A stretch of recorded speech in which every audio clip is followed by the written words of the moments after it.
సకల దేవతా స్వరూపుడు శ్రీ షిరిడి సాయినాథ్ మహారాజ్ గారి పాదార విందాలకు శిరస్సు వంచి నమస్కరించుకుంటూ, నిజానికి పరమాత్మునితో విలీనాన్ని వివాహంగా మీరాబాయి అభివర్ణించింది.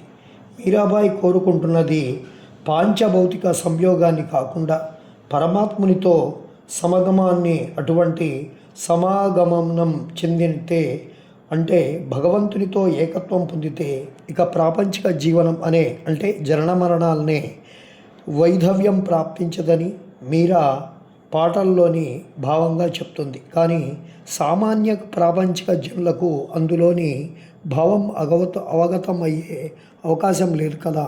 అందువల్ల ఆమె భావం అపార్థాలకు దారితీసి బంధువులను నిందలకు మీరాబాయి గురైంది.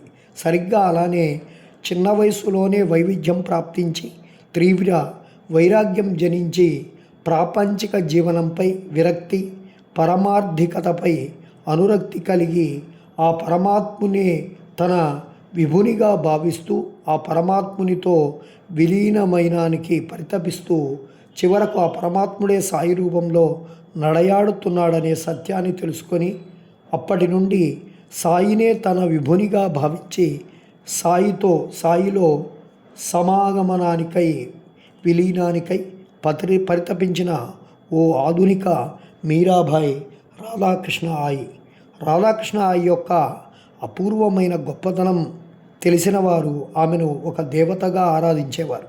సాయి మార్గంలో గురువుగా పూజించారు. బాబా తరువాత అంతటి పూజనీయ భావం ఆమె పట్ల కలిగి ఉండేవారు. అందుకే ఆయిలోని పరమోత్కృష్టమైనటువంటి భక్తిభావాన్ని గ్రహించిన సునిశిత, బుద్ధిశాలి మరియు వివేక వైరాగ్యాలు మూర్తిభవించిన కాకాసాహెబ్ దీక్షిత్ ఆమెను ప్రేమపూర్వక భక్తి, మధుర భక్తి యొక్క ఆచార్యురాలుగా సాయి సచ్చరిత్ర ఉపోద్ఘాతంలో కొనియాడుతారు.